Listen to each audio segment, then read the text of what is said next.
Hello दोस्तों, नमस्कार। कैसे हैं आप सब लोग। तो फ्रेंड्स, स्वागत है आपका मेरे यूट्यूब चैनल सुनील कौशल में। दोस्तों, आज का जो वीडियो है बहुत ही इम्पोर्टेंट है आप लोगों के लिए, खासकर टीचर्स के लिए तो बहुत ही ज़्यादा। क्योंकि जितनी मेरी आप वैकेंसीज देखते हो स्कूल्स के बारे में आप लोगों को मैं बताता रहता हूँ। सिर्फ स्कूल्स में जो टीचर्स के लिए अप्लाई करते हैं उनके लिए नहीं, बहुत सारे जो और भी जॉब ढूंढते हैं उनके लिए भी मैं यहाँ जानकारियाँ लेके आता रहता हूँ, ताकि आप लोगों को कोई ना कोई टिप्स मिलती रहे, हेल्प मिलती रहे। तो आज का ये जो वीडियो है खासकर टीचर्स के लिए और प्रिंसिपल्स के लिए है। दोस्तों, आज का जो टाइम इस वक्त चल रहा है बहुत ही चैलेंजिंग है, क्योंकि जब आप जॉब्स के लिए जाते हो, इंटरव्यू देने जाते हो, तो इंटरव्यूज में कई बार कुछ ऐसे क्वेश्चंस हैं जो आपसे पूछे जाते हैं और कहीं कहीं ना कहीं आपका कॉन्फिडेंस लूज हो जाता है। नंबर एक। नंबर दो, कई बार हम बोलते हैं कि क्या रीजंस हैं कि हमारा सिलेक्शन नहीं हुआ। तो नंबर तीन, कई बार हम बोलते हैं कि हमें इस बारे में इतनी जानकारी नहीं है, कैसे पता चलेगा, मुझे कैसे ट्रेनिंग मिल सकती है। तो उसके बारे में आपको कुछ चीजें, वो क्या क्या चीजें हैं उसके बारे में मैं यहाँ वीडियो में बताने वाला हूँ। दोस्तों, जब भी आप कोई इंटरव्यू देने के लिए जाओगे, ठीक है, तो आज की डेट में नेशनल एजुकेशन पॉलिसी 2020 की नॉलेज आपको होनी जरूरी है। एनसीएफ, इसके बारे में नॉलेज होना बहुत जरूरी है। और इसके अलावा कुछ मॉड्यूल्स हैं जिसपे ट्रेनिंग आप लोगों की चल रही है सीबीएसई की तरफ से। कई कैंडिडेट ऐसे हैं जिन्होंने ट्रेनिंग नहीं की है, उनको थोड़ा दिक्कत आता है कि कैसे मुझे जो मेरी टीचिंग है, जो डेमोन्स्ट्रेशन है, जो इंटरव्यू है, वो कैसे होना चाहिए। तो आज का वीडियो बहुत लंबा ना करके मैं थोड़ा शॉर्ट में आपको पहले बताऊंगा मोटी मोटी चीजें। उसके बाद अगले वीडियो में आप कमेंट बॉक्स में जरूर लिखना कि आप क्या क्या चाहते हो, क्या आपको प्रॉब्लम्स आती हैं, और कोई टिप्स आपको चाहिए मेरे एंड से, तो मैं आपकी हेल्प करने की पूरी कोशिश करूंगा। तो आज सबसे पहले देखो, जब भी आपका इंटरव्यू हो चाहे ना हो, एक चीज की जानकारी अभी से इकट्ठी करनी शुरू कर दो। National education policy 2020। अगर आपको इसके बारे में नॉलेज नहीं है तो आप गूगल पे जाएं, उस पर लिखें नेशनल एजुकेशन पॉलिसी 2020 पीडीएफ आपकी डाउनलोड होकर के वहां पे दिख जाएगी। आपको पीडीएफ को डाउनलोड कर लेना है। फिर उसकी पीडीएफ का मतलब है उसमें सारा का सारा नेशनल एजुकेशन पॉलिसी के बारे में लिखा हुआ है, जीरो से लेकर के लास्ट तक। ठीक है, नंबर एक। नंबर दो, अब उसमें देखो एक 5+3+3+4 सिस्टम है। अब क्वेश्चन पूछा जाता है कई बार, नेशनल एजुकेशन पॉलिसी के बारे में आपको पता है? हाँ जी, बिल्कुल पता है। तो बताइए उसके बारे में। तो शुरुआत में हम कई बार वो चीज नहीं बता पाते हैं जो मेजर है।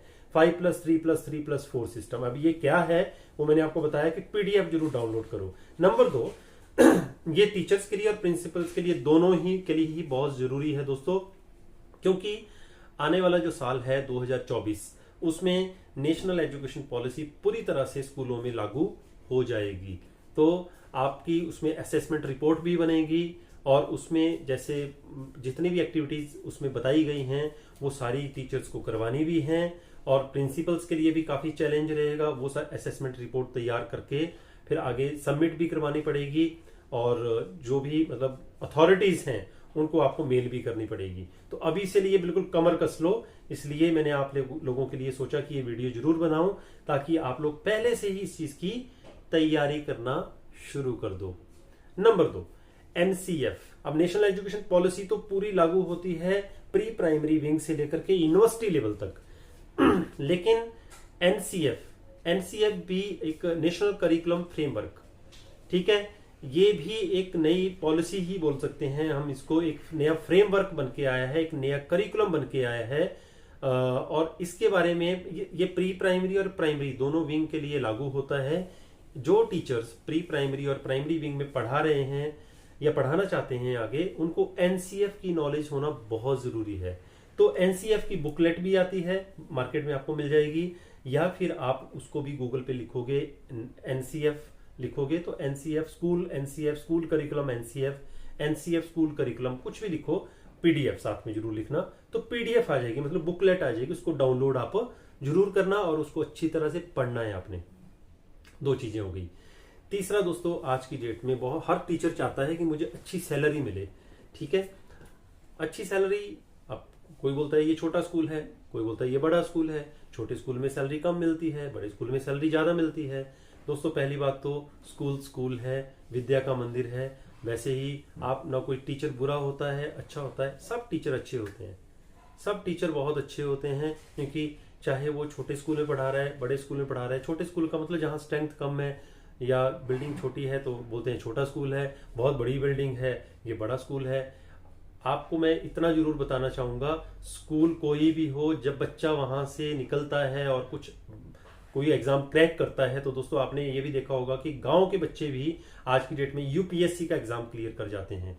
तो स्कूल ना छोटा होता है ना बड़ा होता है। नंबर एक, टीचर होता है। आप भविष्य निर्माता हो। आप अपने आप को पॉलिश करो। नेशनल एजुकेशन पॉलिसी की तैयारी, एनसीएफ की तैयारी के साथ साथ आप अपनी स्किल डेवलपमेंट की तैयारी करो। स्किल्स डेवलपमेंट का मतलब है जो आप पढ़ाना चाहते हो, जो भी क्लासेस को आप पढ़ाना चाहते हो, चाहे वो मान लो मैथ्स पढ़ाना चाहते हो, मैं 6-7 को पढ़ाना चाहता हूँ जी, मुझे उसमें बड़ा इंटरेस्ट है, तो 6-7 की एनसीईआरटी की अच्छी तरह से तैयारी कर लो। एक एक कंसेप्ट को, क्वेश्चंस नहीं, कंसेप्ट को अच्छी तरह से तैयार कर लो। जब भी स्कूल में जाओ तो इंटरव्यू तो आपका हो जाएगा, आपकी एलिजिबिलिटी चेक कर लेंगे, फाइल चेक कर लेंगे, लेकिन जब आपको डेमो के लिए भेजेंगे या फिर आपका टेस्ट होगा, तो अगर आपको 6-7 बोला गया है, 6-7 से रिलेटेड क्वेश्चन दिए जाते हैं, आप क्रैक कर जाओगे। फिर आपको क्लासरूम में पढ़ाने के लिए भेजा जाएगा, तो क्लासरूम में भी आप अच्छे तरीके से कंसेप्ट को क्लियर कर पाओगे। लेकिन उसमें भी एक और एडिशनल चीज की जरूरत होती है। जब भी आप क्लासरूम में जाओगे तो आपका जो इंप्रेशन है पढ़ाते वक्त ऐसा होना चाहिए कि बच्चों को के दिमाग में बैठ जाए, बच्चे एकदम अलर्ट हो जाएं, आपको सुनने के लिए आदी हो जाएं। तो इस तरीके से डेमोन्स्ट्रेशन की तैयारी करके जाना है और इस तरह से आपने प्रेजेंटेशन देनी है। तो ये तीसरी चीज, मतलब हायर पेड सैलरीड स्कूलों में अगर आप जाते हो तो वहां पे स्किल्ड फैकल्टी की बहुत ज्यादा जरूरत होती है। नॉलेज भी होनी चाहिए, स्किल्ड भी होना चाहिए, बच्चों को समझ भी आना चाहिए। तो इस तरह से आप अपनी पर्सनैलिटी को, आप अपने आप को पॉलिश करो, वो जरूरी है।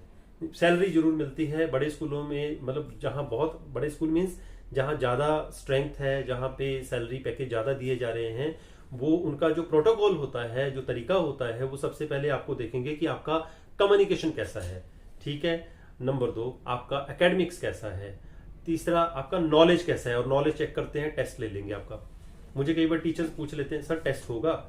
उसमें घबराने की जरूरत ही नहीं है, टीचर हो आप, तैयारी करके आओ, तैयारी करके टेस्ट दो, ठीक है। टेस्ट क्वालिफाई करो, ये सोच करके आना है मैंने टेस्ट क्वालिफाई कर देना है, मुझे सब कुछ आता है, तैयारी करके आओ, क्योंकि आगे बच्चों को तैयारी आपने करवानी है, ठीक है। टेस्ट में अच्छे नंबर आ गए तो समझो एक पड़ाव पार हो गया। दूसरा पड़ाव होता है कि डेमोन्स्ट्रेशन के लिए अंदर जाइए, बच्चों को पढ़ाइए, तो बच्चे कुछ भी क्वेश्चन आपसे पूछ सकते हैं। तो आपकी जब तैयारी अच्छे तरीके से होगी तो कोई भी क्वेश्चन आप आसानी से कर पाओगे, ठीक है। बच्चा कुछ भी पूछ ले, और इस तरह कॉन्फिडेंस के साथ बच्चों के साथ बात कीजिए, उनको भी लगे कि यहाँ वाओ, ये मेरे लिए, मतलब सब बच्चों से पूछते हैं कई बार, हाँ जी कैसे लगे आपको टीचर, तो बच्चे हाथ खड़े करते हैं, अच्छे लगे, यस सर, यस मैम, तो आप सिलेक्ट हो गए।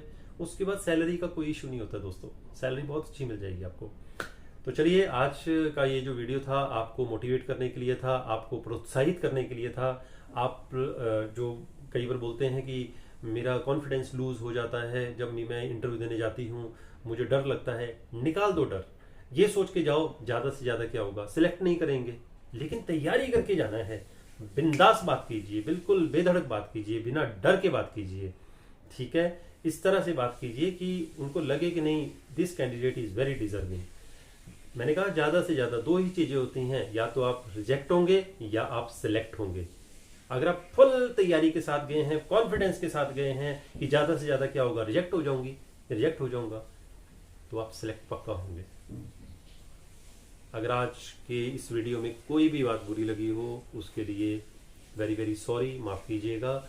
लेकिन दोस्तों, ये वीडियो मैं इसलिए बनाता रहता हूँ ताकि आपको थोड़ी मोटिवेशन आए, आप बिल्कुल ना घबराएं, आप लोगों को जॉब मिले, और जॉब के साथ साथ आपकी पर्सनैलिटी में भी डेवलपमेंट जरूर हो। और लास्ट एक बहुत ही इंपॉर्टेंट पॉइंट, स्कूलों में जॉब अगर करनी है तो, या अगर आप प्राइमरी लेवल पे जाना चाहते हो, तो एनटीटी एलिमेंट्री एजुकेशन का डिप्लोमा या डिग्री, ठीक है, अर्ली चाइल्ड एजुकेशन डिप्लोमा या डिग्री, ये जरूरी है। अगर आप ओवरऑल स्कूल में काम करना चाहते हो, बीएड जरूरी है। अगर आपने बीएड नहीं की है तो बीएड जरूर कर लें। आप मेरे नंबर 9888506245, इस नंबर पे भी मुझे आप व्हाट्सएप कर सकते हैं अगर आप बीएड या एमएड या एनटीटी करना चाहते हैं, ठीक है। और इसके अलावा अगर आप सच में कुछ मतलब टीचिंग लाइन में बहुत ज़्यादा आगे बढ़ना चाहते हैं दोस्तों, तो अपनी स्किल पे ज़रूर काम करें। थैंक यू वेरी मच, बहुत बहुत धन्यवाद।